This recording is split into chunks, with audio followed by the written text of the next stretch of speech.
Good morning. Thank you all for joining us today. So for our agenda today, slightly different from our last four meetings, though we'll begin with our usual quick update from our last discussion. Before we are lucky enough to hear from our guest today, Dr. Julie Newman will speak about some of her experiences organizing sustainability offices and strategies, and then we'll have make sure to definitely leave some time with her as well. After that, I'll give a short debrief from the listening sessions that we held last month, then hand it over to Natalie and Michael for an update from the last student subcommittee meeting. I also want to quickly note that Emma couldn't join us today, but we were lucky enough to have Katie McDonald from the student subcommittee joining us as her alternate. So thank you, Katie, for joining. For the second half of our meeting, I'll go over our proposal for kind of how to summarize our work and develop some of the initial recommendations. Before we discuss that, kind of first as a large group, and then I'll break up into small groups for that. So reminder again of kind of where we are in our kind of the first year's work together. We're out of the kind of opportunity evaluation section and into the recommendation development phase of our time together. Last time when we met last month, we discussed the focus areas in the planning and administration category. And the survey responses indicated social sustainability, sustainability integration, and institutional structures for sustainability as the highest priorities coming from this group. Unlike our last couple of meetings, we did not open a specific survey to get public feedback on these focus areas because we addressed them directly in the listening sessions that we held, as well as a survey that we sent out as a part of the listening session. So I will dive into the kind of takeaways from listening sessions after we hear from our guest, Dr. Newman. So I will stop sharing my screen so I can hand it over to her, but just real quickly, as an introduction, Dr. Newman joined the Massachusetts Institute of Technology in 2013 as the first director of sustainability for the Institute, where she was charged with launching an office of sustainability. She also holds a lecturer appointment with the Department of Urban Studies and Planning, in which she has co-launched two courses, one exploring scales of sustainability and the other entitled Solving for Sustainability at MIT. In 2004, Julie founded the Office of Sustainability at Yale University, where she held a lecturer appointment with the Yale School of Forestry and Environmental Studies. Prior to that, she assisted with the launch of the University of New Hampshire Sustainability Institute in 1997. In 2004, Julie also founded the Northeast Campus Sustainability Consortium, the longest standing active network of university sustainability professionals in the US, to advance education and action for sustainable development on university campuses in the Northeast and Maritime region. So we are extremely lucky to have Julie join us today. Julie, I hand it over to you. Yeah, thank you so much. So I was asked to put a lot into about 10 minutes. So I'm going to give you some high level points of lessons learned as I was asked. And I've got a couple of slides I'll share. I'm from the Northeast, so I can speak quickly too. But I'm also very, this is a passion of mine. I think deeply about this topic and about our role in society, not just on our campus. So please prompt me with anything. And if I need time to think about it, I'll get back to you. So I was reflecting on what would be helpful to share in a short period of time. And I was looking at, the work that you're already doing, and clearly with what Alex just said, you're well on your way. So I'm going to share just a couple of high-level points. I'm going to share what my opportunity was and the different way I framed what was my way of entering MIT, versus my experience at Yale. And then I'll open it up. I won't get into all of the details though. So a couple of high-level points that I was thinking about for you to reflect on. One of which was thinking about where the position of an Office of Sustainability is situated and within the Institute and the leadership commitment to that. And so, again, I'll just share these points for reflection and then please come back to any of them, okay? Because each of these could be a thesis in and of themselves, okay? So really thinking about the positioning of an office, and then within that is the right level staffing and funding based on the charge size of the Institute, purpose, role. And I'm not a fan of centralizing everything in a sustainability office. I think there's a so-called right size office that maps to the Institute, but then there's distributed leadership. And I was reading about how you have a combination of some centralized systems and decentralized systems. So that would bode well with my understanding of University of Wisconsin. So that's one piece, and you're well on your way for that. So this isn't commenting this is acknowledging that you already have an existing office, and it's just part of, in essence, a review process. Another one is framing, really making sure, and this is the perfect committee to do that, really articulating what the value proposition of that office is, so it's never seen as marginalized or extra, or greening something. It's really got to be completely institutionalized. And when you start to map the value proposition, you realize what a unique skill set this group of people has within the office. And so I'll jump to the next piece, which is really thinking about that unique skill set that I know Missy brings to this, and what's been such a pleasure. So I'm going to say this in the nicest way, but I feel like where I found my footing in this field and helped launch this field is I'm surrounded by a lot of misfits, because we don't really fit into one department. So we're kind of perfect for this kind of role. Excuse me, Missy, I know we've only met a couple of times, in that we can very comfortably go between working with student, staff, and faculty, operations to academics, multidisciplinary, complex problems. And that is, for me, the joy and the value of this role, which is really unique. It's also perfectly situated for this time in a COVID environment where environmental justice and issues of justice and equity are coming, because we can then also be flexible and purposeful in that evolution of the purpose of an office as well. So it brings a very unique value proposition to the Institute to make these transitions in time and place. The other piece I found absolutely incredibly valuable and essential in my roles across all three institutes to date have been the challenge and I think need to develop both incremental and long-term plans. I get a lot of critique here at MIT. I arrived at a point in time where MIT felt behind, if you will, which is why I thought it was exciting to come here, because it was MIT, but they focused on the world and less so internally, which I'll share with you in a moment. So our first climate goal out of the gate was a 32% goal. This is back in 2015 as just an example. And we aligned ourselves with at the time, the federal Obama plan of a 32% reduction. There's no way we could have gone from zero to net zero. The systems weren't in place. The understanding of how you even shift a campus that's got 100-year-old infrastructure that started with coal, and we're moving towards our fourth energy era. We couldn't go from zero, from baseline to net zero overnight, nor would there have been buy-in from a technical institute. So very comfortably figure out, well, what's the right incremental goals for your institute based on where you are today, and understanding, the direction of where you need to go. The other component I did right off the bat, which I have found essential, and this takes time, is really creating, and I couldn't find it, you may have this, so pardon me if you do, but a centralized data system where all data is available to students, staff, faculty alike with the same data. And a quick anecdote, I have lots of anecdotes, so I'll hold myself back, was I'll never forget coming to MIT, doing my interviews, and I don't mean for the job, but I tend to use like an ethnographic methodology to come in and get to know a system. And I sat with these groups of engineers. They were all talking about the same building, and one person was kind of looking at the windows. They had that information. Another person was focusing on HVAC systems. Another person was focusing on changing the light bulbs. And they all had totally different, all brilliant utilities engineers, but with completely different data sets on the same place. And I thought, oh boy, this is going to take time. So, using that, we were able to shift. We built a completely centralized system for all energy data, and have since expanded. I think we have up to 18 data sets I'll share with you now. So when I can teach a class, I was able to launch a whole class just using that dashboard on solving for neutrality, because now students can access that, and facilities continues to thank me because they're not getting the calls they used to get, where the students would email. And students, I'm sure you can relate, right? Where you email the head of utilities and you say, I have a paper due on Friday, it's Wednesday, I need all of your energy data.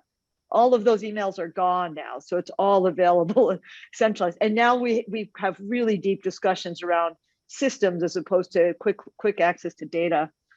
The last point I thought, again, for today was really, this is the kind of the evolution I think we've been able to make in this unique time, is finding the language and the role to very humbly, but through a leadership lens, recognize that the university is much a part of the challenge of sustainability, as it is a key player in solving for climate change, solving for sustainable development, educating the current and next generation of thinkers that are going to have the skill set to solve for these multidisciplinary complex problems. That is a very difficult thing for an institute to say. I'm working on it at MIT, I'm getting there. So I'm not suggesting this happens overnight, but it's really figuring out how can you hold both. And it's saying, yep, we grow, we eat, we rely on transportation, we rely on energy, we build, we have old infrastructure, and these are complex problems we're contributing to as consumers. And at the same time, we've got to figure this out both locally and in the world. And I'm trying to get the Institute to say it's okay to hold both and to figure out how we can do better. So there's 20 years of experience in like 8 bullet points, but I'm sure there's more, but I thought I would just start with that. And if you don't mind, I'm going to share a couple of slides and then I'll open it up to questions if that works for you.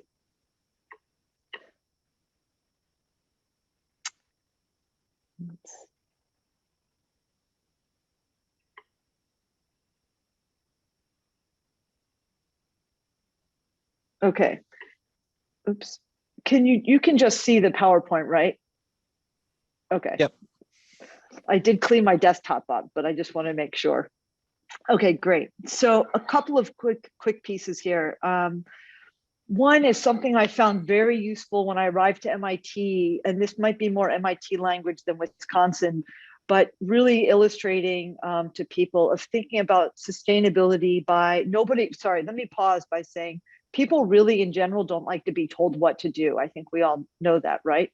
And hence one of our challenges in COVID right now. So that was very clear here. And I think you referenced that you have siloed systems. We have the same thing, wonderful people in all of the silos. And so really I came up with a framework one day through my listening tour of realizing that it was framing of how are we going to design and apply what we know. So we're in essence nudging people. So, and I can give examples in any of these. And so, how do we design for sustainability? I'm sitting in a brand new office, which I can't even move into yet, which was designed to the utmost highest standards so far at MIT. And so my paired with researchers, so admissions and research, innovation, we're all going to be in one of the most sustainable buildings at MIT. And this will now be exuded as people come to the core of campus for the first time, for example. The second part is around choice, is recognizing, how do you frame choice around transportation, food, how people dispose, anyway, we can go on for that. But again, how do we enable choice? And so, here at MIT, that's people's favorite focal point, is that it's so challenging for our procurement department because it's this culture of choice, if you will. So embracing the culture of choice, which people like to know they have, but enabling different kinds of choices within that culture, so we can nudge people towards that. Again, lots of examples on these. And the last one, of course, in true MIT fashion on my end, and I think for higher education in general, is what are we trying to solve for, and how do we seek new frontiers? So I think that's the framework I'll share, and then I'll go through a couple of these quickly. I think it's key to constantly look up and see what's happening globally and then bring those principles down. And these are all reports that I've referenced extensively over the past couple of years. So again, I don't need to go through these, but again, just connecting what's happening globally, locally, so we're not working in these in isolation. This is one of the key foundations that I've built here, and this came out of about a 6-month listening tour at MIT. When I interviewed people upon arrival, because I was trying to understand, how do I start in a new institute, which is my favorite thing to do. I have to admit, it's so great to get to know different cultures and bring that skill set. Just very quickly, people were very focused at MIT on the globe. You got here and even, you're based in Cambridge, but you felt like you were part of a global community, and people were looking outward, looking at large scale to small scale, basically literally from nanotechnology to transmission and fusion and everything in between at the global scale. And their commitment to students was contagious. It was just, people were passionate about educating the next generation of students. And many of the people with whom I work are actually MIT alum and still here. And then a real commitment and sense of place to the city. I have to say, I don't know Madison well. I went to school in Ann Arbor, but I always sense that Madison has this very deep commitment to community and strong sense of place. And I knew that growing up in New Jersey. So you must have something going on there. And then the last part was the campus and the opportunity to really find a place for the campus in this continuum. And the campus is very much seen as a pragmatic place from which to work. So there you have it. This was my aha moment I've had, I would say at MIT, but for the field, is building an office that considers scales of impact in all your sustainability decisions. So if you're looking at, procurement on the campus, you're thinking about individual choices to how that is driven through city streets. And, in an Amazon world today, the congestion needs to be better managed. Not to mention, I heard yesterday, I was on a call about the impact of cardboard on the MIT campus, but obviously to supply chain. So from supply chains to choice and everything in between. This is the crux also of the office, is how we're solving for sustainability and really driving the framework of the campus as a test bed. So in my office, anything that happens, I have a staff of 7, which I'll share with you in a moment, including myself. All work we do has to meet, these 2 circles have to come together for me to seek funding and to approve the project. So all of the work that we do has an operational partner and an academic partner. In some cases, somebody from the academic side might come and say, hey, I want to study how I can create, I call this from lab to marketplace. I want to figure out if I can capture the water coming out of your power plant. My office sits across the street. Is that something you can connect me to? And then I go ahead, approach the head of utilities, and we say, hey, let's test this on site. And they wouldn't have designed something called infinite cooling without the input of our very own engineers who know the power plant inside and out. And I have lots of examples of those 2 components. So this ends up responding to, what do the operational folks need in terms of maintaining and a sense of resiliency on campus, standards, guidelines, et cetera. And of course, on the academic side, everything from research and publications to new innovative solutions and modeling. My office is responsible for 12 areas of impact, from zero carbon campus, to resilient climate resiliency, materials, networking, and of course, healthy people. And this is a part we're probably evolving the most right now. At the moment, in terms of right-sized staffing, there's 7 FTEs, including myself. We have 8 student fellows per semester throughout the summer. Some of these fellows are co-hosted with other departments. And I have 2 faculty fellows that we couldn't have gotten as far without, that do modeling for us. I'm realizing on a future slide, I now need to count up the amount of positions that we've either rebuilt or have established that also do our work as partners with us, from the Office of Procurement to facilities, utilities planning, that are now our direct partners in sustainability, but housed in different areas. And the last piece I'll share with you, just mentioning the data, we built something called a sustainability data pool. Unfortunately, you can't get into it. That was part of the deal I had to cut, was that it's only accessible to the MIT community through their emails, but it's built on an Amazon platform. I ensured that it was built through that it could be scaled, and it's replicable to all campuses, if you will. So it's not a software, and it doesn't require licenses. That was my criterion. So I was able to talk about the value proposition, build a partnership with our own, information technology group, made an argument, a very strong case for having my own data scientist, and collectively coming up with this proposal, which started off with just one set of data on energy, and it since has just rolled out. These are just 9 examples. I think we're up to 18 platforms. So I think time-wise, I have some of the data I can share with you, but out of respect for the time I was given, I'll pause there, and I can.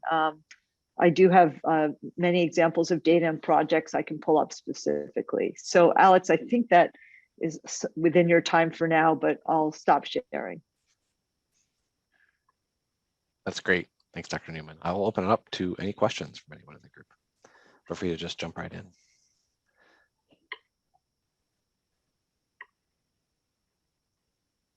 Maybe I can ask a question.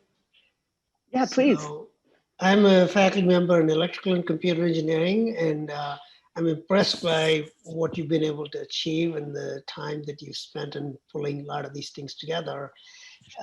So obviously, me being a techno geek, I want to understand a little bit of the backbone that you have to collect the data from different buildings and different bicycle. So how do you get the data into the system, into the Amazon, and do the analytics? Yeah, it's a great question. Well, again, this is where my secret ingredient, as I know, where I hire for what I can't do. So that's where data scientists came in. But it was developed in a way. We have something called the Pi system. I don't know what system you have, but it's Pi data. And so all of the fuel, all of the data comes in. Let me see if I can. And my data scientists work closely with our internal engineers to create a, let me show it to you. It's the cool, it's just amazing. For the right coefficients and algorithms. So we also committed to a metering project. So when I got here, only about 70% of the buildings approximately were metered.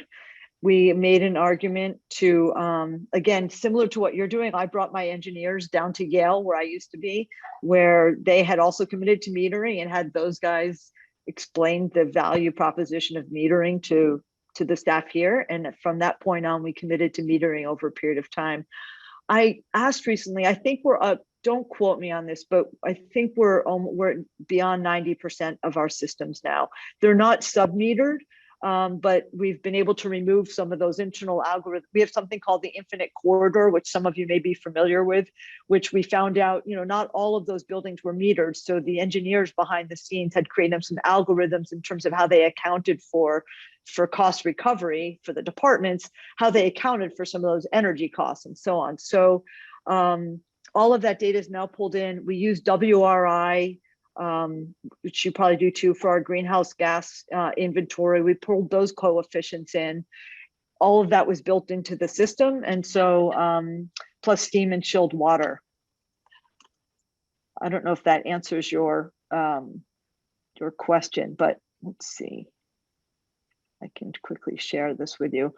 And if you don't have something like this, this has probably been one of the best investments that we've made, because it's game changing. Because we can all sit and just give me 1 second here. Sorry, Alex, I know we're on a time crunch. Yeah, as you bring it up, the point is that I think investments being made to collect this data, hardware and metering, is a very critical part of this, because a lot of times we don't have transparency of what's going on. Absolutely. So, here's Energize MIT, and like I said, I'm teaching this class right now with my colleagues from engineering, and the students are charged with coming up with plans on how to build how to reach carbon neutrality at MIT. So when they reach out, they no longer have to ask facilities for data. So we can get in, it's got an energy system overview, in terms of, how much is purchased. This will soon change. We look at, ratios of number 2 fuel oil, which has been mostly faded out. Gas, you can get into and look at energy and GHG totals, in essence, annually, all the way back to our baseline of 2014. And then back to, I think this is the question you're asking, is you can look at all building level metrics. And so it ranks it by most. So this is our brain and cog, where there's a lot of MRIs, lots of high-end technology. So this, we can sit together, and the engineers, now there's actually a major investment that's going to be in building 46, actually driven by all of this data, because they can now rank it by energy use. So anyway, it's game changing, I would argue. Thank you for that geek question, indulging me here. Back to others. Yeah. Let me just show off one other thing, which we couldn't have done without a partnership with faculty. Is this came out of a partnership with our faculty fellows, and I don't know how this as much applies to you, but we partnered with this faculty group over a 4-year period to figure out what is the impact of a changing climate on the campus.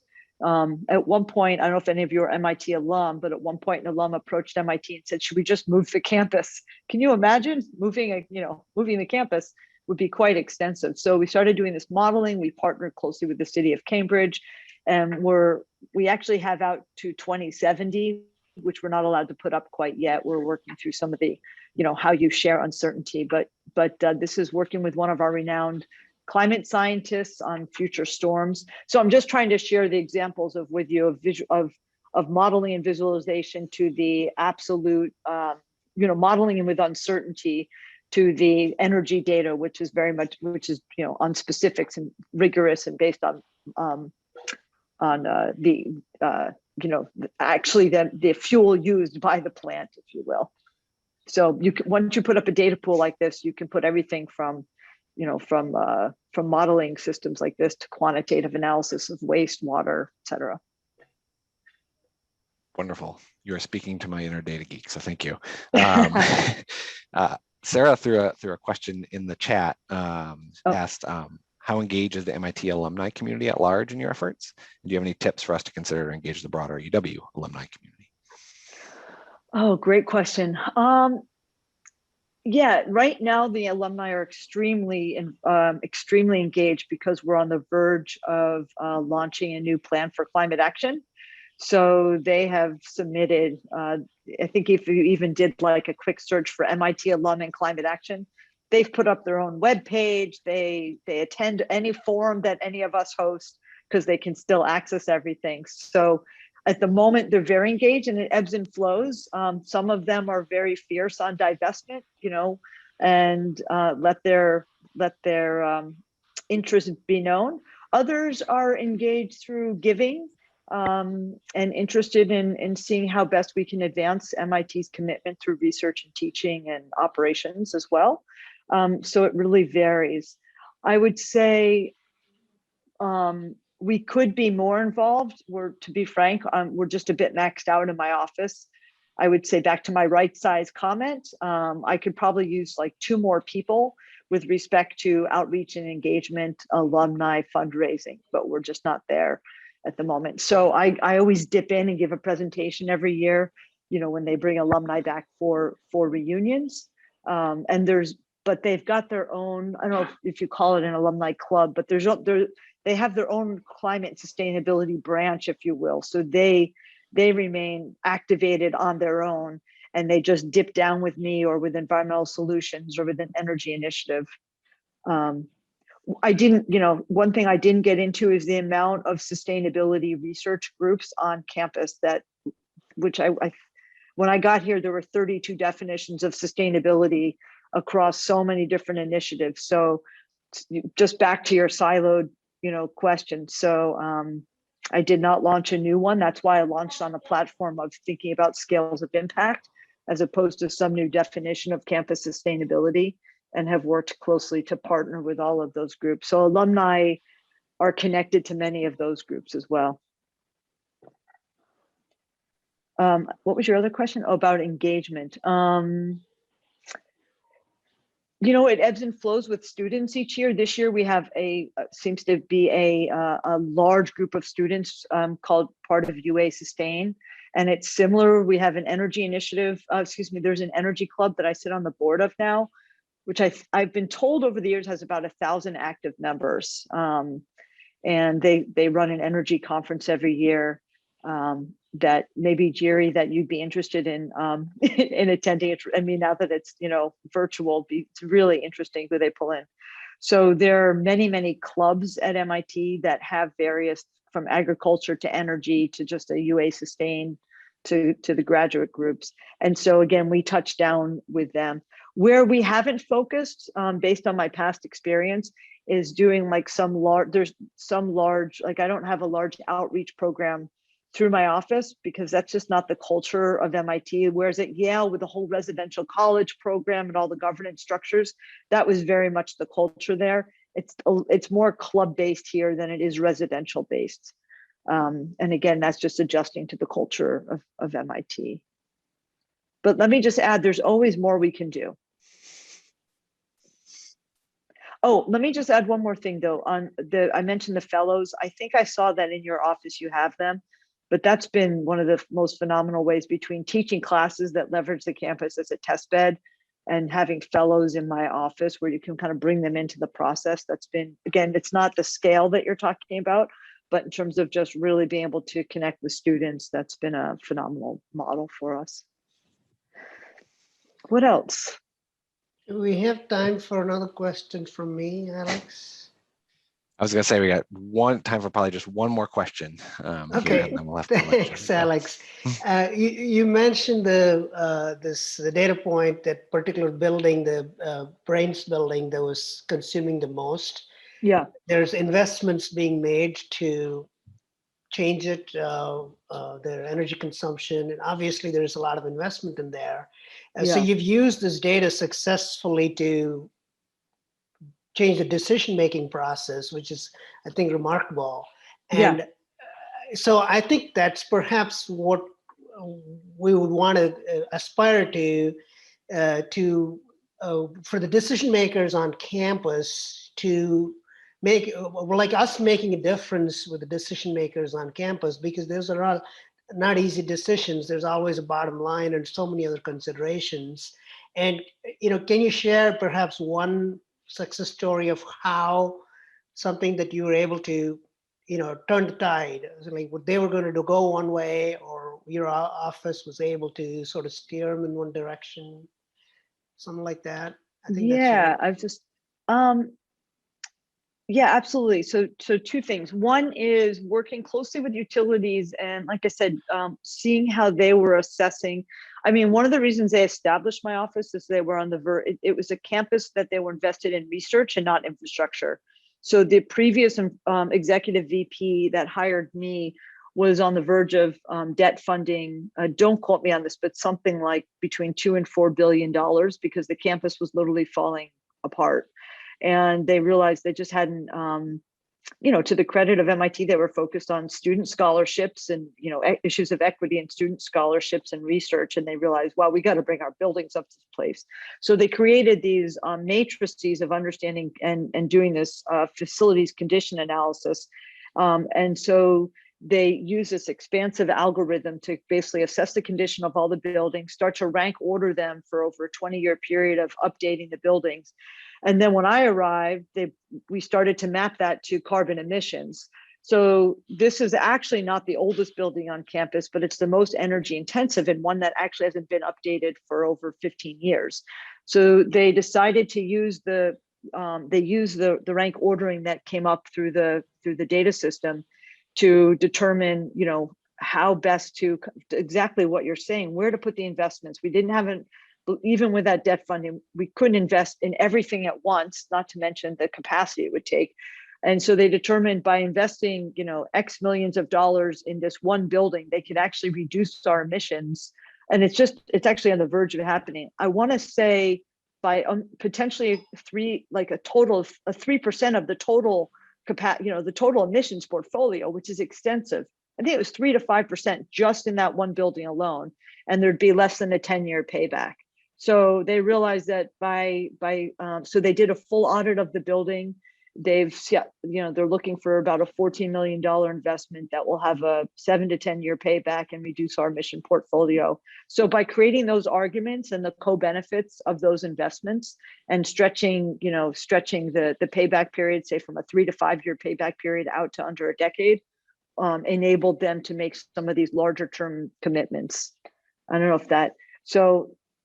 if that's helpful, but it's been really, again, this is where the internal capacity building is essential. Yeah. Wonderful.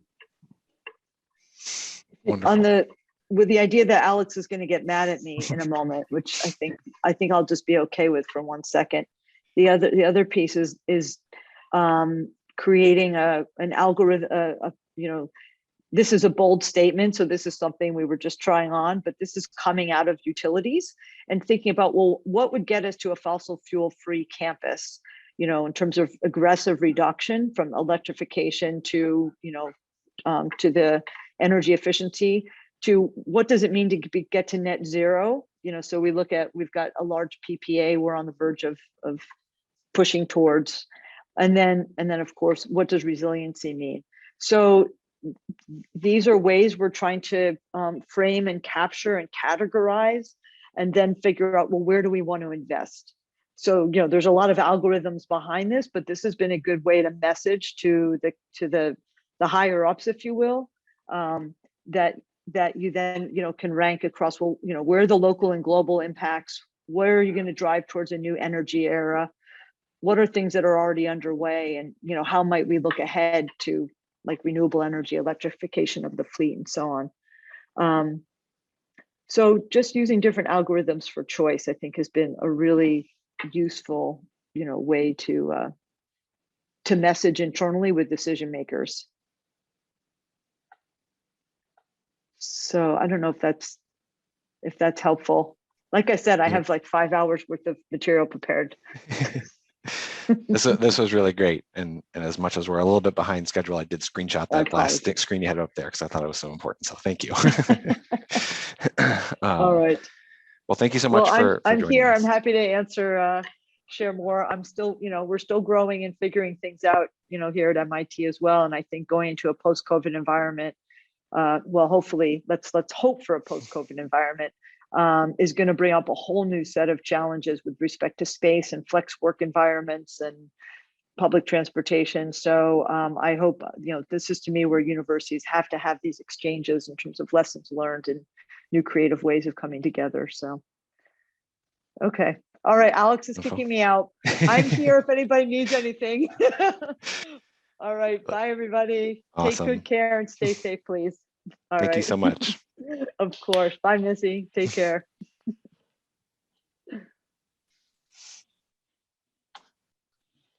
All right. Jumping Alex, back in. She was a powerhouse. I'm sorry I couldn't help but making a comment. That was good. Thank you. Not a problem. I hope that was as informative as I thought it was. Thank you. All right, jumping back into our agenda here. So continuing to get caught up from what happened since last we met. So we had our second round of listening sessions. So 3 listening sessions, end of March. We drew about 38 attendees. At these sessions, we presented the focus areas that we've developed, as well as the preliminary prioritizations from our surveys, and just asked 3 questions of the attendees. What do they like? What don't they like? What would they change? Basically framed it as preliminary, let's get feedback. So after our meeting today, I'll follow up with a detailed document that has kind of a summary of that discussion, but as a quick overview, some of the common comments we received was some support for a number of our high priority areas, those kind of highlighted here on the left, as well as comments on those focus areas that participants felt should be higher priority, which are some of those on the right. In addition to that, we got some more general feedback about how we should better and more intently frame our work, focusing on ensuring how we show action while not burdening students, staff, or faculty, and thinking hard about incentives we can create to help that action be spurred. And some specific feedback on the social sustainability and green revolving fund focus areas, which I have up here on the screen. But that was just the brief overview. Any quick questions on either the structure of listening sessions or feedback we received?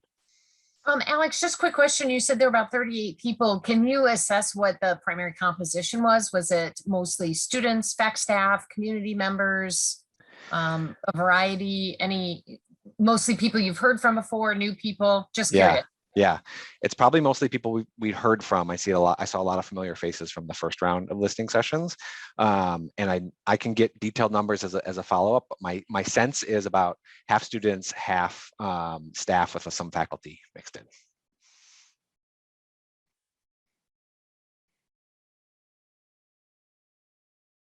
All right. Well, I might hand it over to Natalie and Michael for a quick update on the most recent student subcommittee meeting. All right. Good morning, everyone. I apologize for having my video off. I'm experiencing internet difficulties today, so I apologize for that. But so the subcommittee met a couple of weeks ago to discuss just the top 3 initiatives from each focus area, and then discussing what resources we have, what challenges we may encounter, how can students get involved, and just kind of going through down the list. So since this is kind of different than normal meetings, I'm going to drop our meeting notes in the chat since they are pretty extensive and I don't want to take too much time away from our discussion today. And I'm just going to highlight a couple of key points that we identified as the subcommittee. And then at your convenience, you can read over the notes later. For academics, we identified that the Sustainability Institute should be as the top, our utmost importance and our priority. And that also we should prioritize a campus living lab for engagement, obviously just supporting students and engaging with student different orgs, tailoring different classes to different departments on campus in terms of sustainability, and also that sustainable athletics should be placed as a higher priority in the SAC recommendations. For operations, we identified that sustainable landscape should be placed higher, as well as food sustainability. And for planning and administration, that divestment should be the top priority. So I know that was pretty fast, but I don't want to take too much of our time, and I'm going to drop the link for all of our notes so that you can read all of our discussions that we had on this topic. So if you have any questions, you can reach out. And I don't know if Michael, if you have anything else that you would want to add real quick. I don't. That was a great summary. Thank you. All right, then we're all good. Awesome. Thank you, Natalie, Michael, and Katie as well. Okay, so I just got a few more minutes of talking at you, and then we'll break out into our discussions.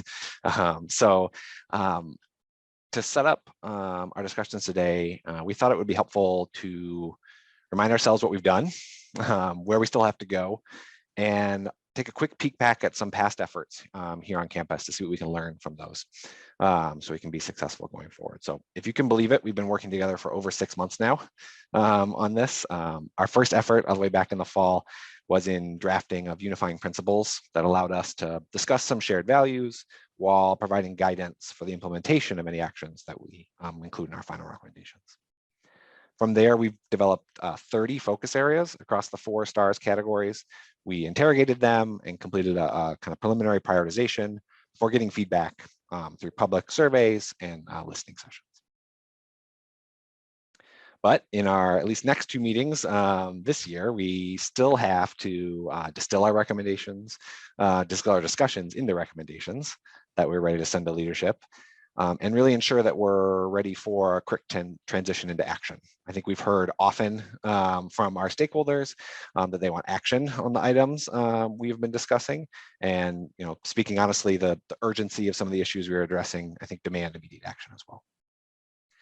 So kind of to be successful in these last 2 endeavors, we wanted to first look back and interrogate the 2010 Sustainability Task Force report. So I think we may have mentioned this briefly back at our kickoff, but this was work that was completed over 10 years ago, had a decent impact here on campus, right? So it defined a mission for the Office of Sustainability to align research and education on sustainability, they called our purpose, with campus operations or practices in the service of environmental, economic, and social responsibility to people on the planet.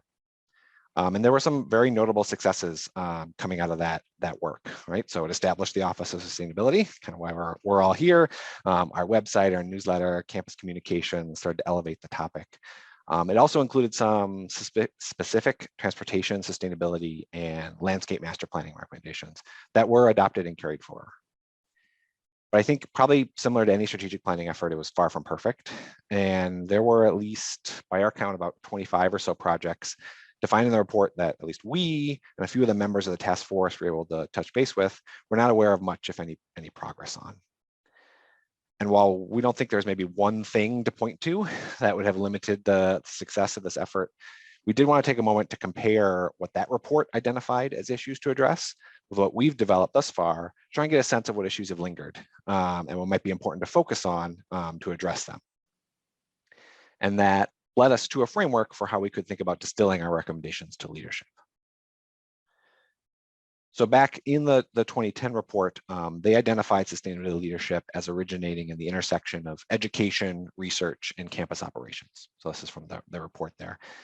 As we look back on our work over these past 6 months, we saw a number of focus areas and topics that didn't really fall into one of these three categories, but were instead perhaps better reflected in the idea of the culture we build here on campus. So, and that maybe sustainability leadership comes when we align our culture with our purpose and our practice.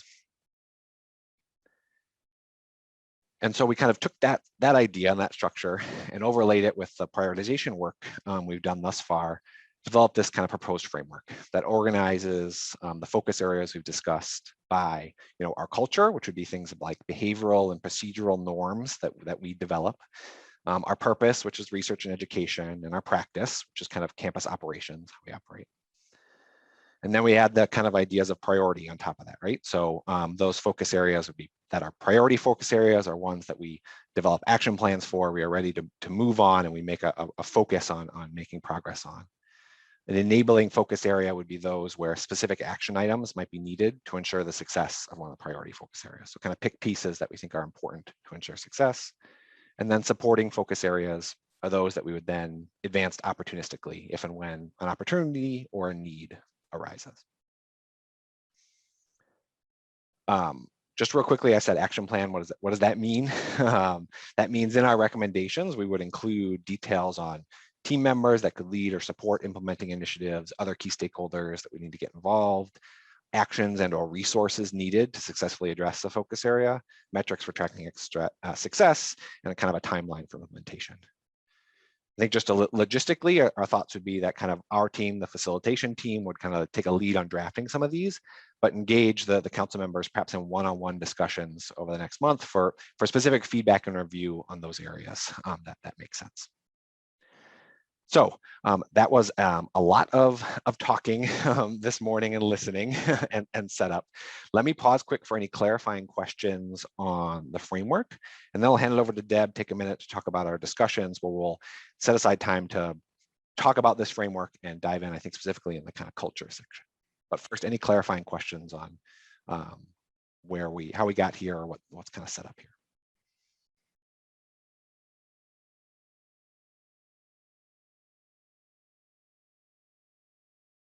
All right. Well, Deb, do you want to take a minute and kind of set up how we're going to run the group discussions, and then I'll send us off into our groups?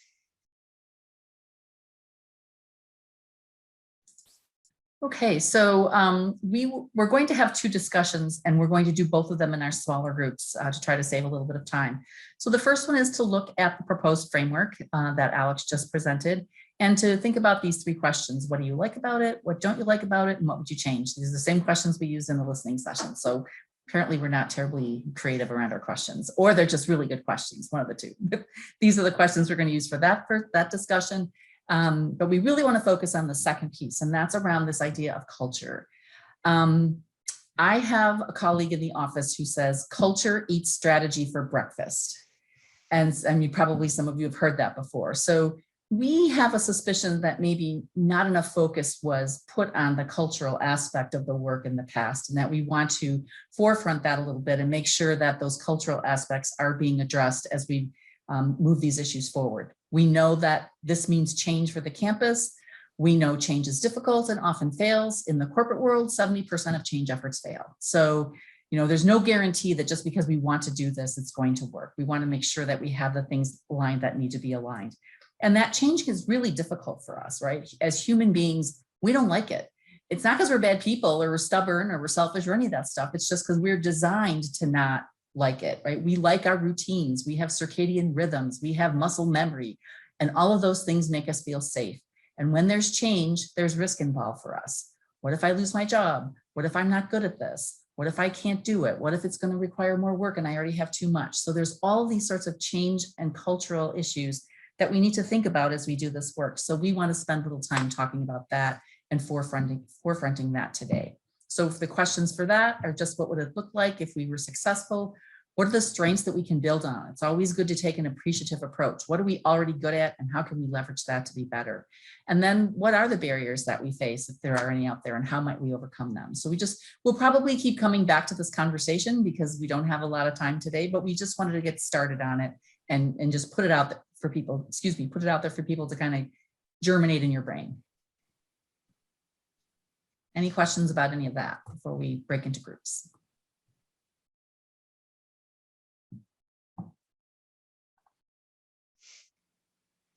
All right. Well, I got the groups all set up here, so I'm going to push the button and send you all off, and I'll see you on the other side. There it is. Thank you, Missy. I will start sharing my screen. This should be correct here. So can you all see the proposed material? All right. So we'll start by spending, maybe whatever we need, but, maybe 5 minutes or so to just doing a kind of, as they say, plus minus delta on this. So what do you like? What do you don't like? What might you change about this framework for thinking about planning our focus areas?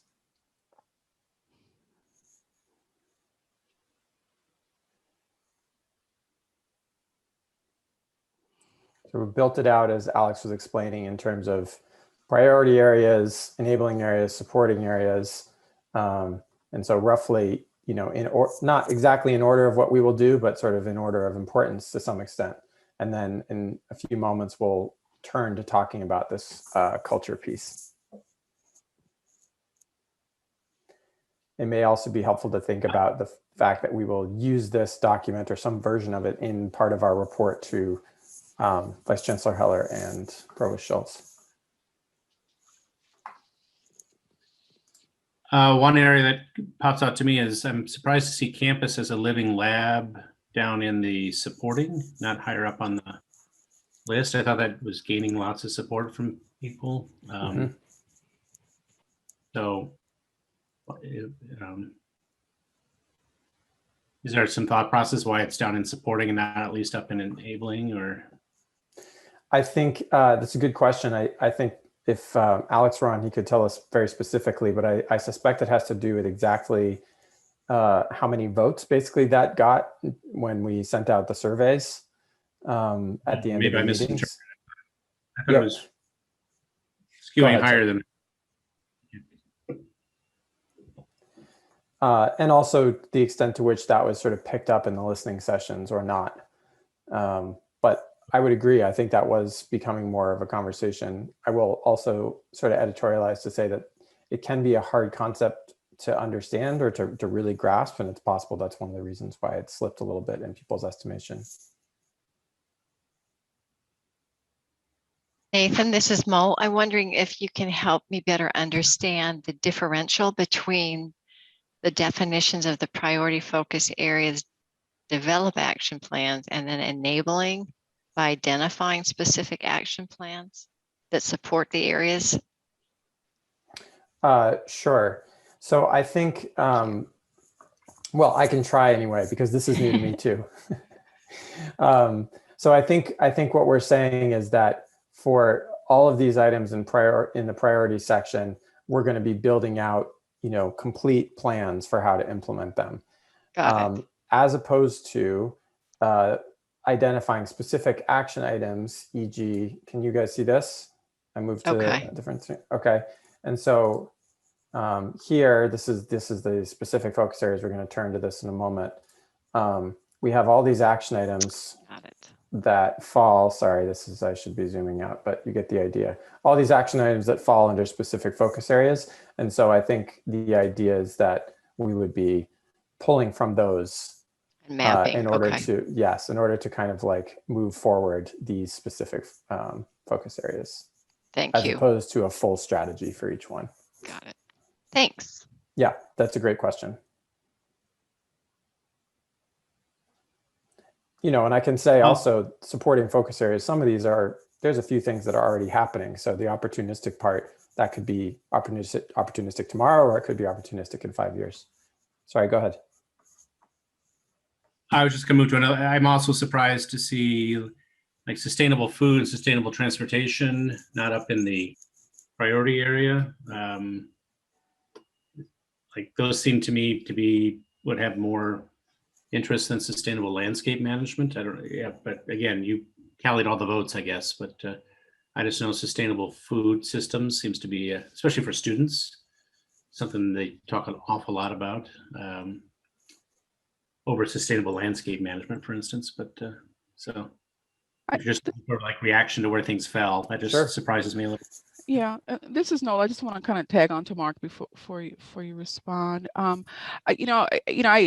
It's great to have stakeholder input, and also I'm hoping and assuming that there was an expertise overview, because sometimes if people don't truly have a contextualized understanding, their responses may not be really what is in service of where our priorities are. It may indicate that education may be an internal priority that we need to work on, but with regards to what we determine as priorities, there might be an overview or an assessment that would say something different. So, I mean, are all these the result of stakeholder input, and was there a final review by deep expertise?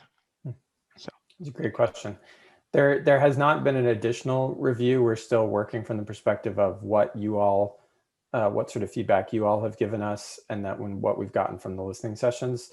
But I think that's important thing that, before we move to the point of actually creating recommendations, and we do have one more meeting where I think we could, potentially talk about rejiggering this a little bit as expertise might indicate after a review.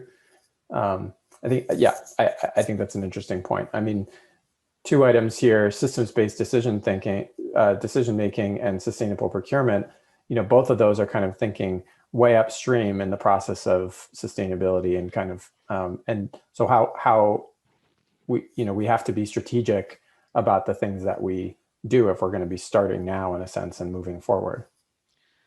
Yeah, and I kind of feel like, I'm working on designing a course on sustainability, and I think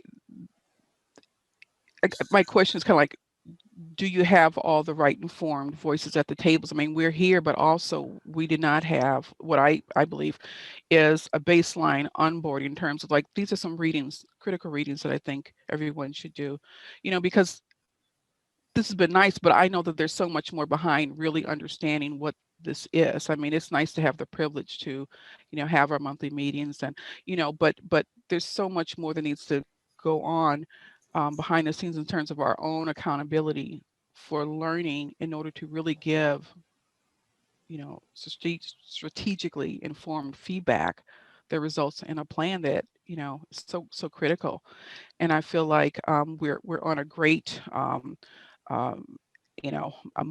planning model each month, and we're driven towards that deadline. But I feel like there's some critical points of information that we are lacking in our competencies, right? Mm-hmm. To know what really could impact the successful outcome of your program. And when we look at what other institutions are doing, what's grounded behind that? And so I just kind of feel like, is there room for a pause? Please read these critical pieces and then come back and take a fresh look before we say, boof, we've decided. Because, the end of this, we don't want to, are we driven by the end of the academic year? Are we driven by what we need to know in order to make those critical decisions before we launch off, right? Mm-hmm. So, yeah. I'd be curious whether anybody else has thoughts on that topic. I can, I definitely can say some thoughts about that. I think I agree with Nola that it would have been nice to, for personally and just like as a kind of security, knowing that this whole council or this whole committee came in with like a common understanding and has this kind of background in this, as she said, like required reading.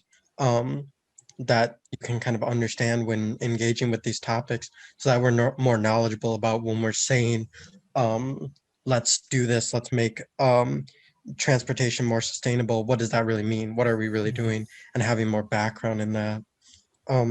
I do have some other thoughts in terms of what Mark was talking about and like just the surprising of the move where all these things laid out. I think from our conversation in the SAC subcommittee last week, things like the Green Revolving Fund, sustainability athletics, alumni engagement, what Mark said, sustainable food, were all things that were really important to students, and I think would be more reflected higher in that. I think my last thought is we keep saying that social sustainability is kind of this overarching thing that should be represented within all of these areas and should be seen within all these things. And that's been said in the subcommittee and in this committee.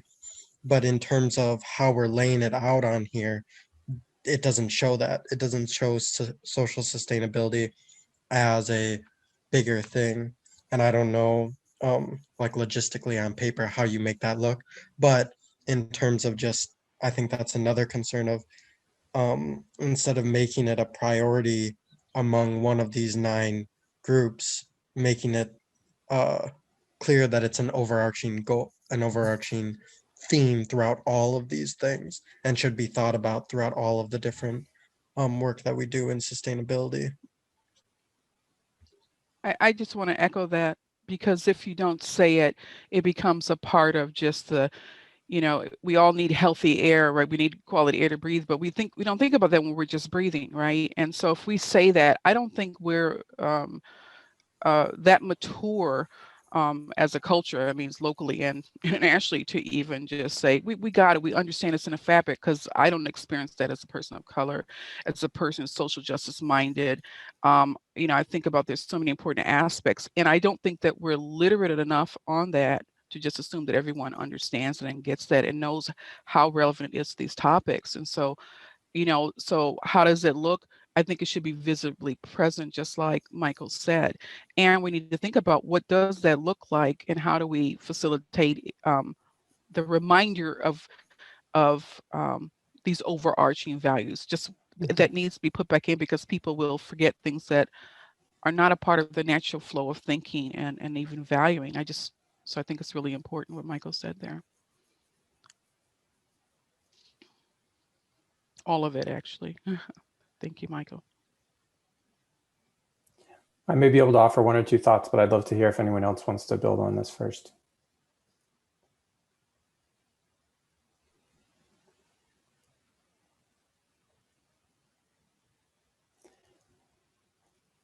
Well, I really appreciate.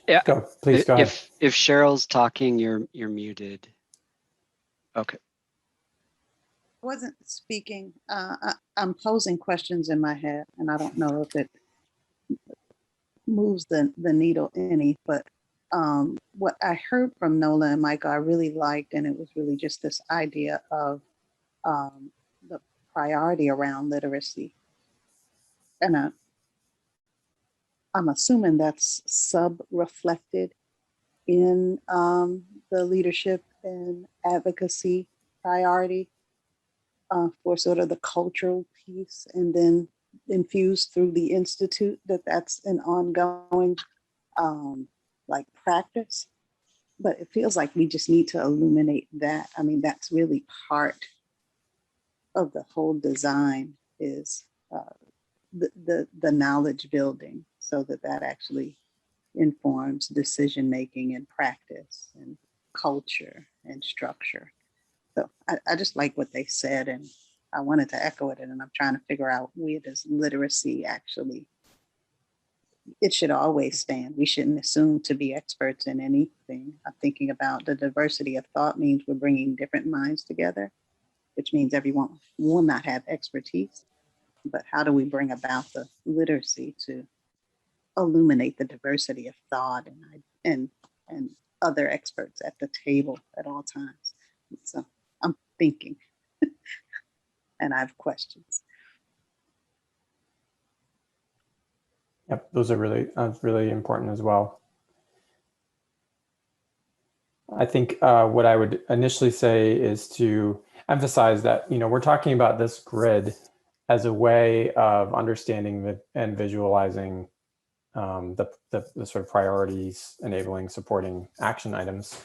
It is certainly not, this won't be sort of handed over, of course, to the sponsors and just said, well, that's it, here they are. Each of the items, I think, especially in the priority section, will have its own sort of built out page or section. And to Michael's point, which we have been talking about in an ongoing way in the office, and I think I'm really glad you brought it up again. I think what we got from some of the previous conversations was that people kind of want both. They want social sustainability named as a priority action item and to have it built out through everything. And so I think we're leaning in that direction. And just to forecast it, one way I could see that is for every, I just saw a strategic plan for another entity on campus, a kind of draft plan for the coming years. And, if you have a column that's basically like, what are all the ways in which this focus area touches on or responds to this question of social sustainability, to make sure that it's part of kind of the metrics you're using for building the plan. It's the fabric that you're working from. I think that's one way that we could do this, in addition to initiatives and action items that fall within that as its own focus area, if that makes sense. But I really hear everybody on the literacy question, both within the council and the subcommittee and even our listening sessions, and then also on campus. And I think, we're what I see from, and these are in a sense your ideas as much as they are ours, what I see here, especially under our purpose, is the possibility for a real cross-campus literacy to be built. If you have an institute, if you're infusing research and courses and co-curricular learning, and you're building it into leadership, and you're creating institutional structures and so on, that's where things can really, I think, take hold.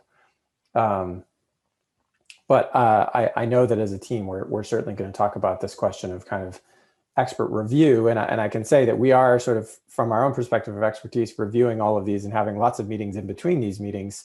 But I think it's a really important point that there's another kind of a level of review and possibly a level of education of you all, if insofar as people have time for that, before everyone signs their names on the dotted line to say, yep, these are the recommendations. Yeah, and Nathan, on the note of attempting to provide materials that could help inform the council and information that people can refer to in a co-learning environment, I would just direct everyone, there is a folder on our shared Google Drive where we did include just a handful of documents that collectively the staff felt were important documents. So I did include a link in the chat to that folder. And I think one of the challenges with all of this information is just that there's so much information, and it's very difficult to prioritize. But as a group, we felt like some of these documents were the most helpful, and it includes that 2010 task force report from the university as well. So for your reference. So this is Nola. I just want to tag on to that, that we become so filled with information. We're sitting in a university, and I'm not only a librarian, but I'm a junkie. So I'm sitting in the wrong. I mean, I've never can learn enough the way I feel, but at the same time, how do you prioritize what needs to be known? And given this time frame, I was responsible for forming an assessment council for within the libraries, and we had people who came ready with strong opinions, but we didn't have a shared understanding of what we were talking about and where the priorities were. And unfortunately, being the chair, I didn't even have authority to shape that. I mean, I didn't have any, so I was trying to work from the side, and I said, let's have a year of learning while we're doing. And people like, we don't have time to learn. And so what I did was, during our length of time, we did have a period where there were key assigned readings. And when we met, we did just talk briefly to give input. What is our understanding? How does this relate to what we're doing? So the curriculum was lined out to accommodate the themes of things that we had to accomplish throughout the year. It wasn't just all over the place. And some people, half the people really passionately love that, because they said they didn't get that anywhere else, and they felt more informed when they go back out and represent our shared interest, in this case of sustainability. So we were, and they have the opportunity to cultivate those learning communities out there, but it had to be assigned, because as professionals, there's always so many other more important things to do. And so, I mean, it's great, it's there, but unless it's highlighted and we say, okay, we've done the readings, what does that look like? But you have to make time for that, right? And time is something that is, in great demand and never enough of it. So I just want to add that I love that. But when I think about how we get lost, right? In our worlds on this campus and all the different contexts, the information, the value of it gets lost. Ran across this book, Sustainability, What Everyone Needs to Know. And it really talks about the complexity of it and how multifaceted sustainability is. And it talks about each aspect in context. And it's been really enriching to say, depending upon where you come from, just like I think Julie said, you may have a different definition of what sustainability is. And we could still be operating from that, even though we're on SAC. It's just the meetings are so beautifully structured, and we're in a great timeline. But if there isn't that constant stream of literacy that we check in with, right, we kind of walk away. We can walk away with like, check, I was present, I gave feedback, but did I really learn, right? There's that assessment that's missing, right, of how much more informed we are. We have the power to make decisions, but are they informed decisions? So yeah. So thank you so much for trying to pull together a universe of information for our literacies, right? A great reminder, Josh, that's there. Yeah, and I would say, Nola, thank you for your perspective and for that example of the book. And we would love to first have other thoughts about content that we could continue to shape and build out. And then, of course, that point about assigned reading and expectations and stuff, extremely valuable. That's something that would certainly need to be part of a future effort. Well, I think I should move us to the next piece here. This has been a really useful kind of initial conversation, but I know Deb told us we were supposed to spend more of our time in the next stage. So I'm going to switch over to this document, and I'm going to back up here. And actually, why is this not scrolling? There we go. What we're really focusing on, I am going to keep open the action items here just on the right, but we are wanting to talk a little bit about the sort of what success would look like for these culture focus areas. What are our potential barriers, and what are the strengths that we also have to offer on campus? So let me actually make it real small so we can see all of them for now. And then if anyone wants to open up those action items or the issues to address that we also have built into these, let me know. Is this big enough? Should I zoom a little bit more? Yeah, it would be helpful if you could. Sure. Just a little bit more. Yeah. How's that? And we can have additional viewing options. I know for me, I have low vision. So I tend to go into view options at the top of the screen, and you can go ahead and zoom ratio and increase your own individual view in addition to the facilitators. So in case anyone else needs that. Thank you, Nola. And we should remember in future meetings to include that in our kind of Zoom overviews. That's really useful. All right, so again, kind of going back to these big questions, these are the 4 culture items that we're going to talk about for the remainder of this breakout, which is probably another, I don't know, 10 or 14 minutes, something like that. I'm not sure exactly when Alex is going to grab us back. But so we have sustainability, leadership, and advocacy, social sustainability, sustainability integration, and institutional structures for sustainability. And you can see we've got these are almost like definitions in the form of initiatives that we had developed for each of these focus areas. So this is a brainstorming opportunity to think about what it would look like to see these things as being successful and what might stand in the way. So I'd like to open it up for people's thoughts here. Yeah, what do you think? I can jump off first unless Please. someone has anything pressing, but in terms of the last subcommittee, we kind of went through each of the different focus areas and had points for all of them. And for these areas, the leadership and advocacy, one of the things that students were pointing out was that students should be a part of the decision-making process.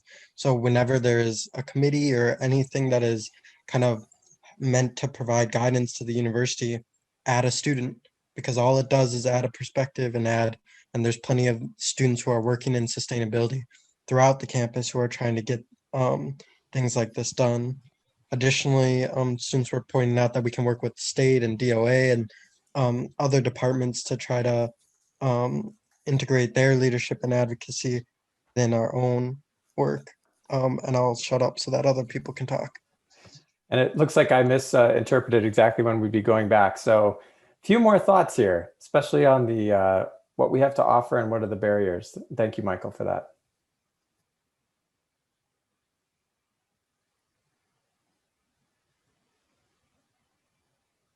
And if 35 seconds is just not enough time for you to come out with something, that's okay. And I really do think that the initial conversation we had was super useful. So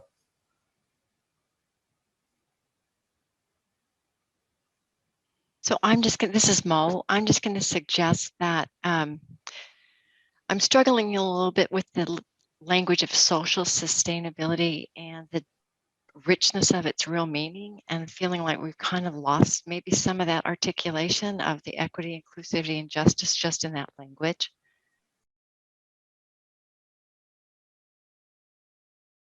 All right. Hello, everyone. Would it be helpful for me to put that framework up for you all to see? Or do you have it in front of you? Want me to put it up? Okay, I will do that. Let me. I'm sorry, I thought you were going to say to put the questions up. I have the framework up right here above me, but whatever is fine with me. Okay, I'll put the framework up. The questions, John, what do you like? The same thing. Yeah, what do you like? What don't you like? What would you change? Those are the 3 questions, okay? And so I'm not as smooth as Alex with these things. Although I aspire to be as smooth as Alex, I'm not there yet. Okay, so as you look at the framework, I know that this was sent to you before, but if you need a minute to kind of reorient yourself to it, what do you like about it? Let's start with what you like.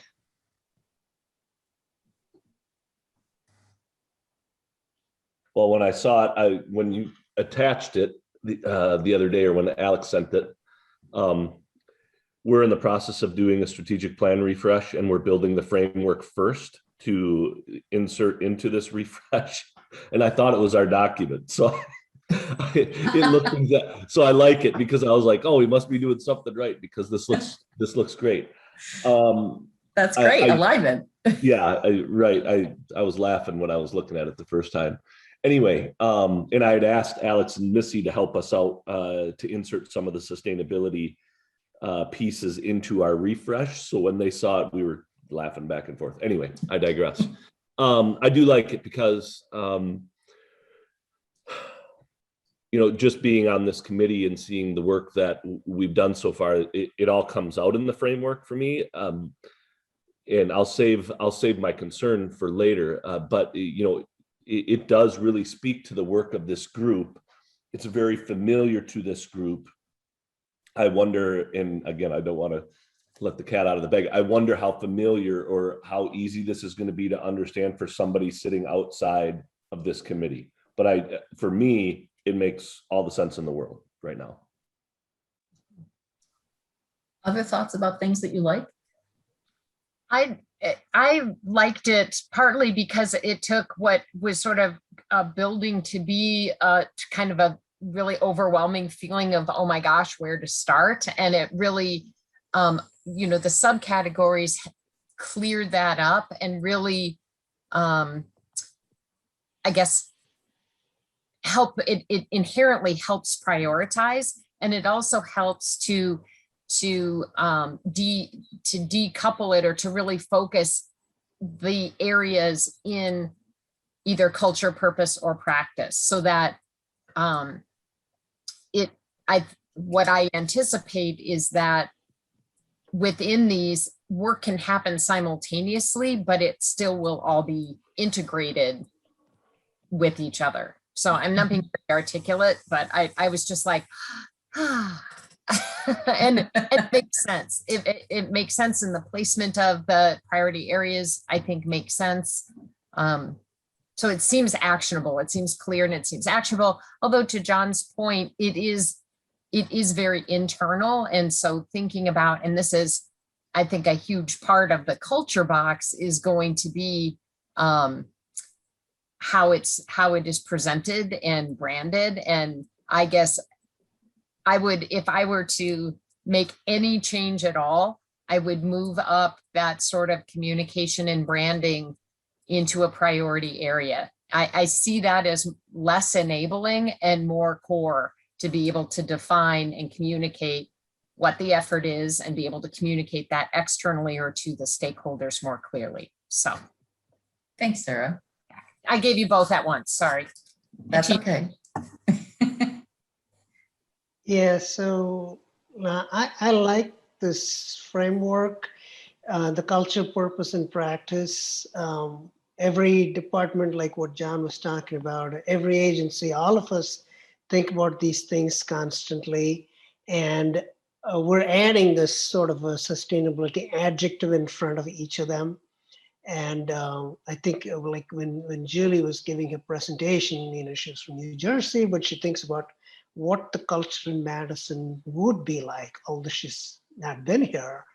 And it's that type of identity we want to exude from what are Badgers like, and this is what they would be like. And whatever they do, what's their culture, what's their purpose, what's their practice. So having this allows anybody going out about doing their daily life, saying, hey, how do I fit into this framework? You could be working as a cafeteria worker, or you could be a professor doing research in some lab, or you could be a graduate student, or you could be an undergraduate student. Everybody can come in and say, okay, I'm that bullet on the third column on the second row. And that's how I participate in this thing. I could be supporting, I could be enabling, I could be a priority. So I think it allows many activities to participate in this thing and have ownership for it. And I think I can't help, again, I think what Sarah and John were talking about is all defining what that adjective means is a very important messaging that we have to develop in what we mean by it to all the different stakeholders, and how do they participate in this? They can, but how do they do that? And that is like a big, like a communications toolbox type of stuff that that can complement this framework. Awesome, thank you, Jerry. So what don't you like about it? John, you said that you had a concern that you were ready to raise, and you very nicely followed the rules and waited. Thank you. Rule follower, that's me. So my concern about it is, I'll pick up on the comments that were just made, is how is this going to be received by people external to this work that maybe really do want to do this work, but don't necessarily understand the terminology. They don't have a definition. And what I worry about is if you take somebody outside of the work that we've been doing, like I'll use me as an example. If I wasn't in this work and you were just bringing this to me right now, Deb, and saying, hey, we want the Vice Chancellor's office's eyes on this, I'd be like, I need a 2-hour meeting with somebody that can take me through what all of this means. And we can get people to tune out really fast if they see something and they're like, this doesn't speak to me. I mean, somebody tell this to me in English, and we really need people to grab onto it. So I'm worried about the communication, or I guess I would say we have great communicators. I'm worried about getting that communication right when we're delivering this to different audiences that may not have been sitting in these meetings and doing these surveys and hearing people that do understand all of this, and just losing interest or focus from people that we really need to say, no, we need this, because we need buy-in on this. So I worry about how it's going to be received outside of this group. If that makes sense. Yeah, it's pretty bare bones right now, right? It doesn't have a lot backing it up just yet. Well, so. Right. And I compare it to the strategic framework refresh that we're doing right now. And we know that we have to take that and put that at a different level of communication when we start sharing it publicly. Yeah. And I'm guessing that that's going to happen, or at least that's my hope that's going to happen, that as this morphs into whatever it's going to be at the end, that it does tell the story that, a person that really likes sustainability, but might not necessarily grasp all the concepts and definitions of it. Got it. Thank you. Other things where you have concerns? Sarah, you had already voiced one. Yeah, I can speak to Others. it. Kind of just going off of John's point here, but more tailored to like the student audience, like how, because a lot of the student organizations on campus are advocating for a lot of these like priority actions that are on this list. So how can we communicate that to the student body to, just kind of give them a really comprehensive understanding on what this means, and then how they can their work can move forward with this list. So that's something that I think it needs to be addressed too, is like, how can we communicate this to the student body specifically too? Okay. Yeah. Okay. So it seems like what I think I hear you all saying is that we need to kind of flesh this out a little bit more. It's a good framework it's a good start, but there's a lot more work to be done, especially around how it gets communicated.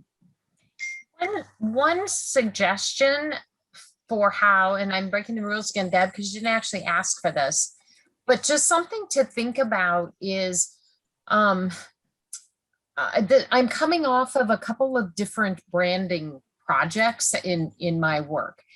And the natural inclination is for us to articulate and frame things in terms of what we do, which then gets us into that place of more internal language, or maybe not as understandable. A challenge and an opportunity for this might be to take all of these and think about not the action that will be done, but the benefit or the outcome you're driving.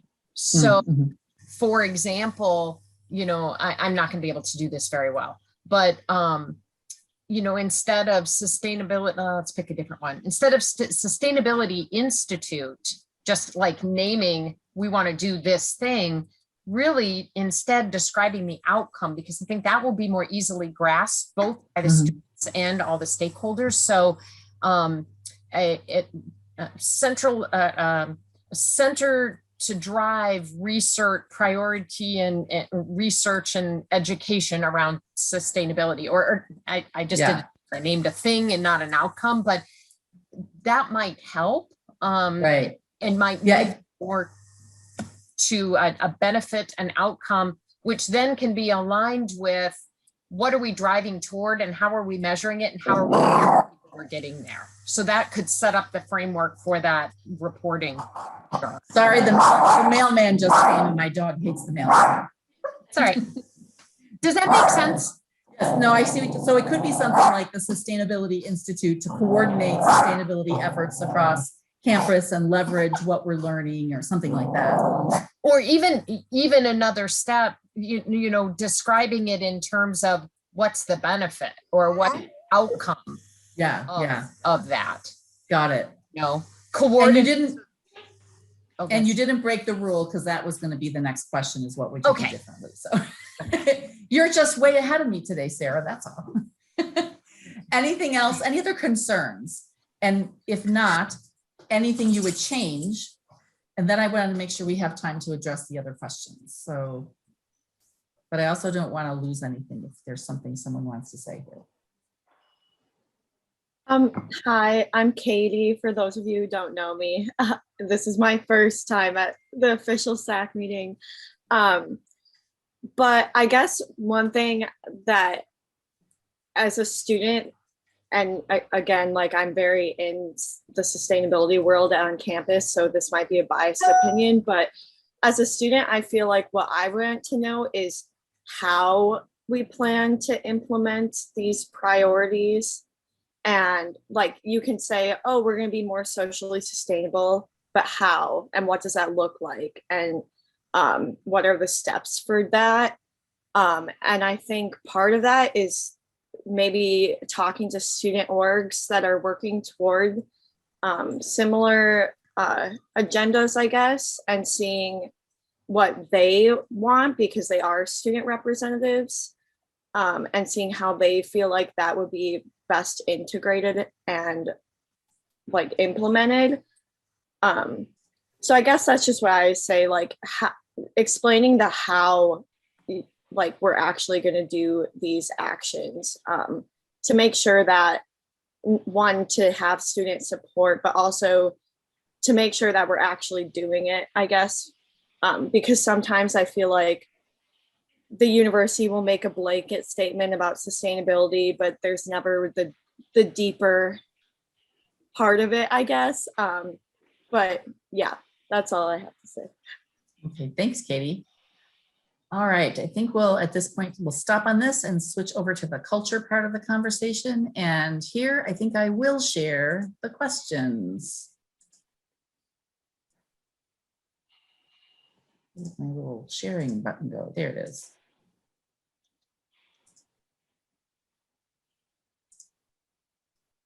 All right.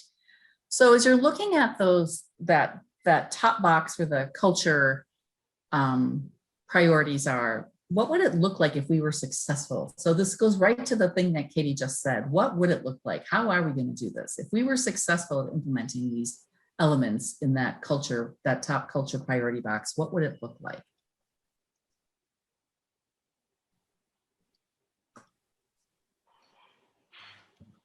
I would think that as I look at that, how do I say this? You know, like the campus right now, everybody talks about its beauty and everything, and we talk about preserving it, and we've got a landscape plan that takes us into the future and so on and so forth. We've got the campus master plan. Those are all things that people would expect that we would have.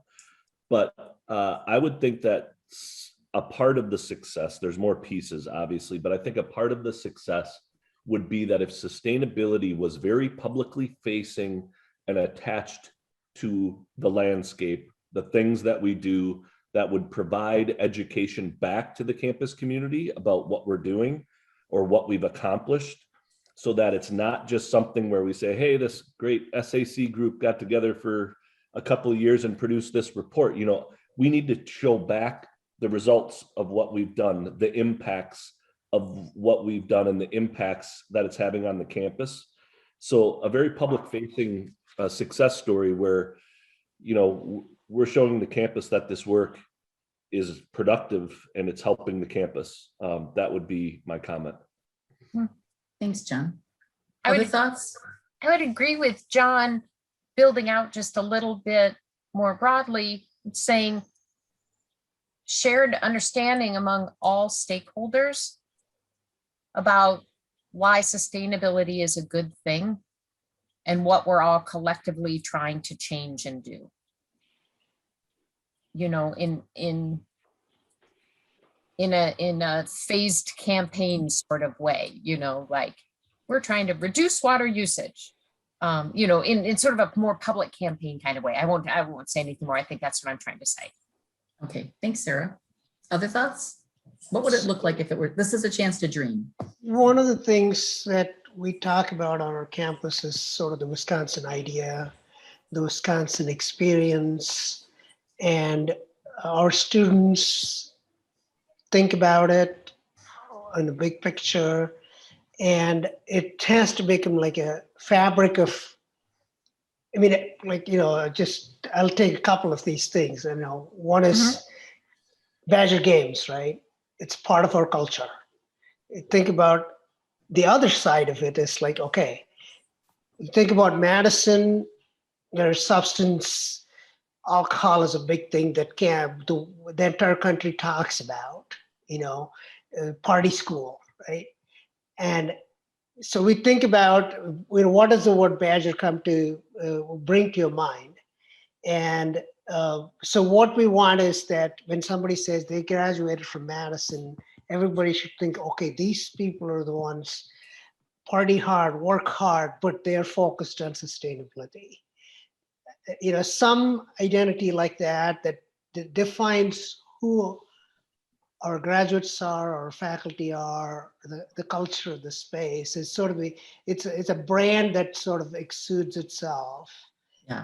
Is what we want an outcome to be in the process from where we are towards that. Other thoughts? What would it look like if we were successful?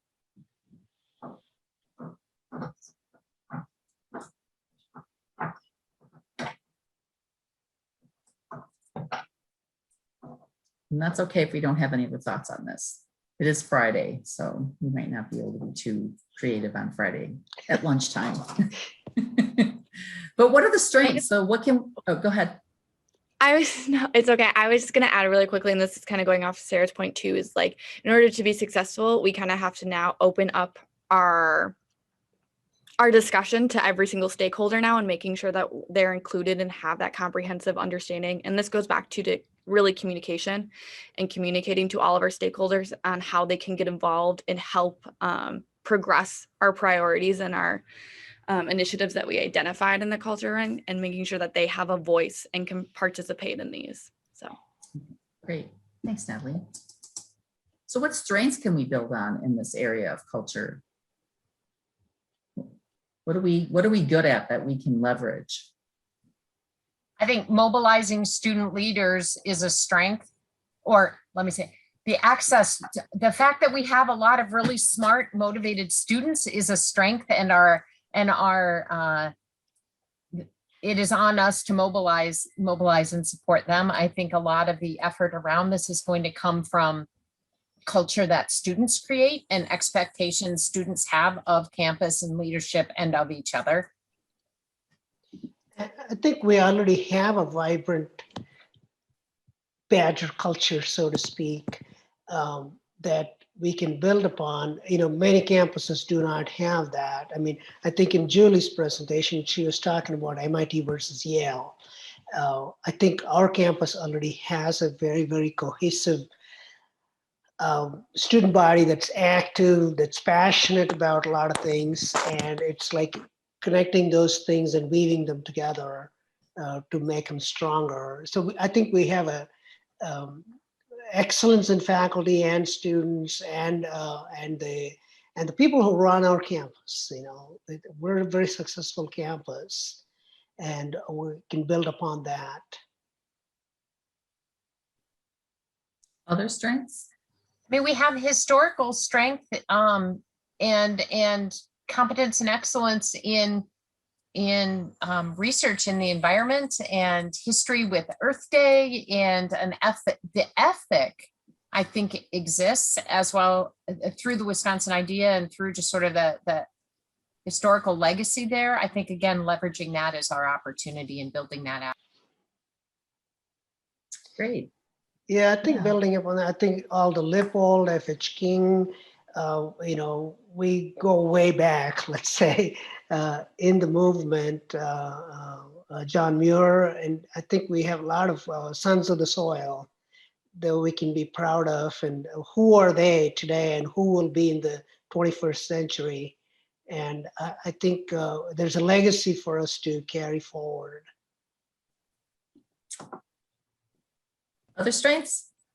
I just have to mention that geography plays a huge role in my comment just because of where the campus is situated. But when you talk about the culture and the ability to integrate sustainability, I don't think there's many campuses around the country that have what we have in terms of a geographic location where you can really showcase sustainability at the highest of levels, whether it's taking advantage of the natural landscape and actually enhancing it from a sustainability standpoint, which I know is in that campus landscape master plan.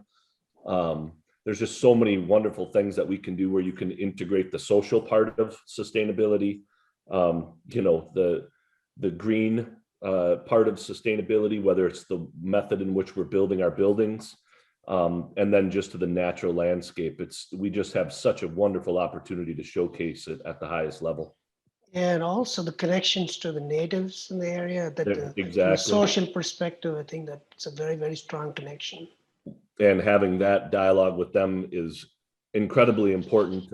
I'm not in the role anymore, but that new natatorium project, we had them at the table about how we could enhance and respect it at a much higher level, the effigy mounds on that side of campus, because they're kind of an afterthought. There's nothing calling them to there. So we're going to recognize them at a much higher level and really bring that space up from a geographical standpoint, where when people walk by, they're going to know what's there and why it's there and the impact that it has on that community. So there's just endless opportunities on this campus. There's all sorts of things, whether it's the Lakeshore Nature Preserve, the history of the Ho Chunk land, and just the natural Arboretum, Arboretum, the Lake City Lake. There's just wonderful opportunities here for us to showcase this. Great. So we only have a few minutes left, and I don't mean to be a downer, but I would like us to, if there are any barriers that we want to identify, that we have an opportunity to identify those. It's much better to answer the what are our strengths question, but I do want to. The most obvious barrier to me is, we are a part of a UW system. The system is a part of the state. There's lots of influence at both of those levels about the types of resources and investments we can make in this area, that I think at times do put some handcuffs on what we can do, which is why I think it's so incredibly important that we find resources through spaces like the UW Foundation, whether it be through a green fund, whether it be through a growing endowment that we can tap for years and years to come. Because if we go to the system in the state with some of the initiatives that we want to do, it's not that maybe the campus or our group or the campus as a whole doesn't want to do it. It's going to be that we're not permitted to do it based upon a system or a state policy. That is the biggest barrier that I always jumps to the front of my brain. Mm-hmm. I think a barrier we can't ignore is just the current culture of polarization on almost every topic. And I think that sustainability is one of those topics that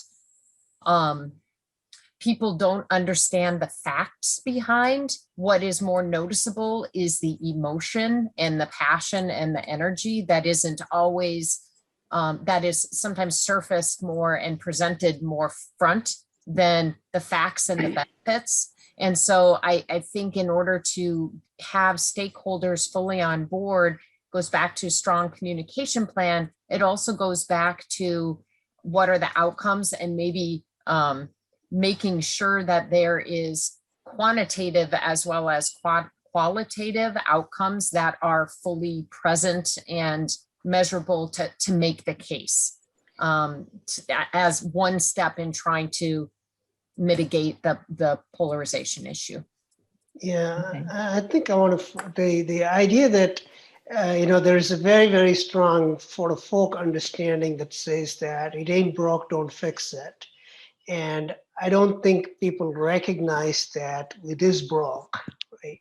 And we have to bring that out so that people can understand, like what Sarah was mentioning, quantitatively, qualitatively, and I think Julie was also presenting that, how that matrix and the data help them overcome some of these things, assumptions. Oh, it's the oldest building, it consumes very little, or whatever it is. we believe in certain things without knowing what the facts are, and to recognize that we can't do business as usual is a big challenge to overcome. And I think communications is the biggest thing we can do to overcome that. And we have about 15 seconds left. Any other barriers or anything about how we might overcome them? Influential leadership, lobbying legislators, buy-in early from the UW system.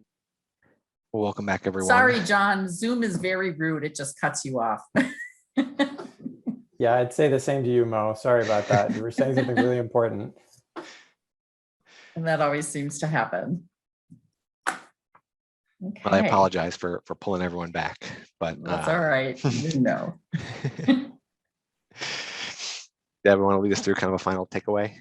Yeah. So, wow, there's a lot that happened here today, and as we usually do, we like to end with kind of bringing it together and just thinking, what is it that stood out for you as you leave this meeting to go eat lunch and do your Friday afternoon, and what might hang around in your brain for a little while here as you move forward from this conversation. So, I'm going to start.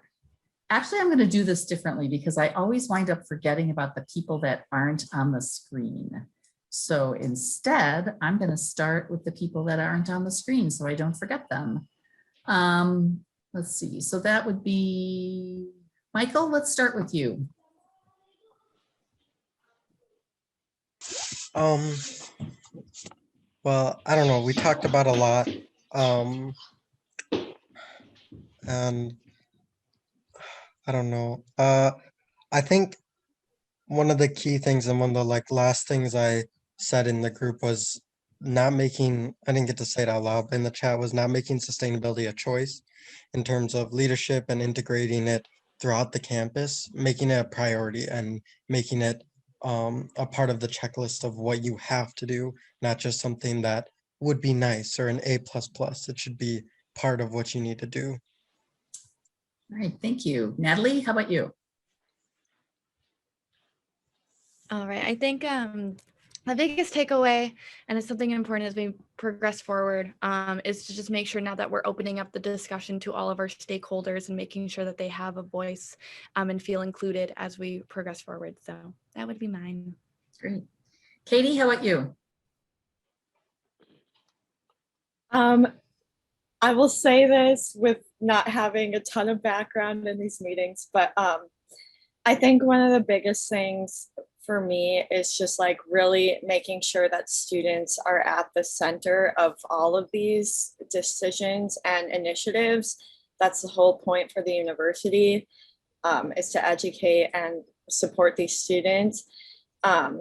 So just in any sort of initiative, whether it's social sustainability or sustainability research, just making sure student opinions and demands are met and prioritized, because they're the future of the university. Thank you, Katie. And then there is someone in the participant list that's just listed as a phone number. So I don't know who that is. So would 1-309-212-4014 step forward? Yeah, I think that's actually Missy. That's Oh, actually is that Missy who called in Missy? because she has internet issues. Yeah. Okay, never mind. Oh, well, Missy can still tell us what she thinks. She was up there as a co-host too. That's why I didn't think that was her. All right, so then we've got everybody from that list. So let's go Jerry, and then John, and then Cheryl.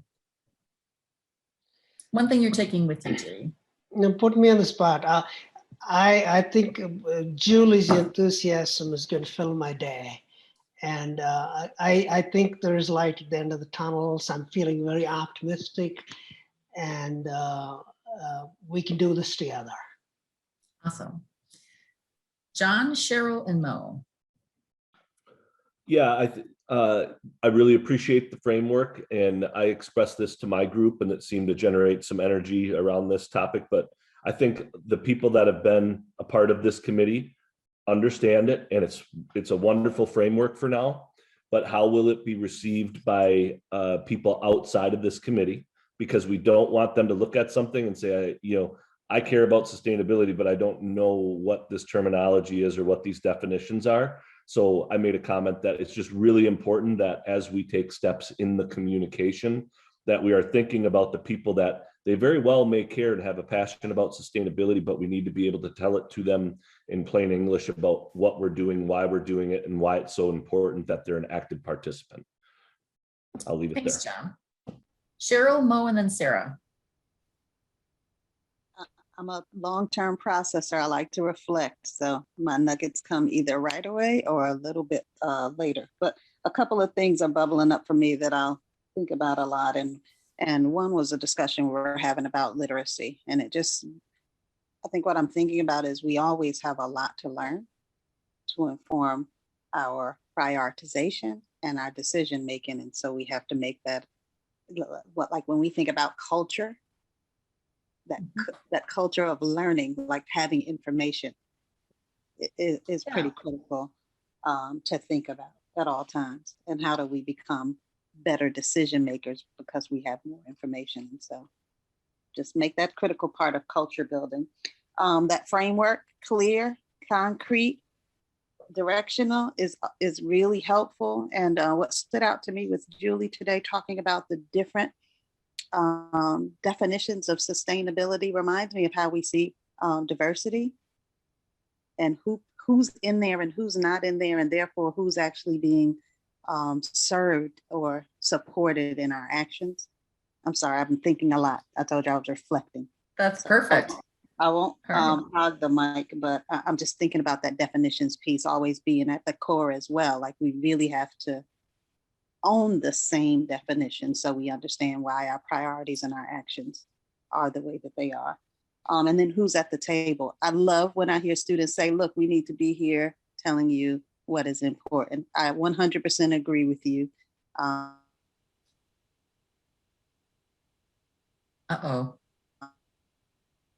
We can't. Voices that are sometimes not a part of the table. Thanks, Cheryl. And so, sorry, I thought you were done. That's it. Okay. Mo, Sarah, and then Mark. Great, thank you. So I'm going to be a little bit of a mimicker here. I really appreciate both what John and Cheryl specifically said about the whole notion of the definition. So first of all, the framework is really clear. I'm a really visual learner, so I can imagine also that box maybe being shaped in some other ways that shows a little bit more of the integration and energy of the work that we have going forward. So that's a little bit of some of where I'm thinking a lot about. I think the issue really for all of us about continuing to think about, we are a part of an educational learning organization, and this work, we need to stay really together on and with our stakeholders on continuing to educate. So we talked about this literacy, and this importance of language is really, I think, going to be something that could be a challenge if we don't, be really clear, as John and Cheryl both said too. Third, I love the notion of how we are really truly walking the talk with the integration of all of our stakeholders, especially our students. And then finally, I'm going to be really specific about an area I was just starting to talk about that kind of highlights this notion of literacy and understanding. And I was going to a place of, when we use the terminology social sustainability, for me, it loses the richness of what we mean by it when we're really talking about equity, inclusivity, and justice. And that's kind of, for me, an example of why I think how we language what we language is how we educate with each other can really be a transformation or not. Thanks. Sarah, Mark, and Nola, one thing you're taking with you today. I would echo the observations about literacy, the importance of communicating what we're trying to do, where we're driving toward, and put that in language that's understandable as well as outcome-based. The other thing, I was just really inspired by Julie's model, the by design, by choice, and to solve for, and I have been thinking about ways that can apply to other completely different situations and how to manage change and how to manage through building of models. So I was just incredibly inspired by that as a very useful tool and framework in general. Thanks. Mark and then Nola. One thing, Mark.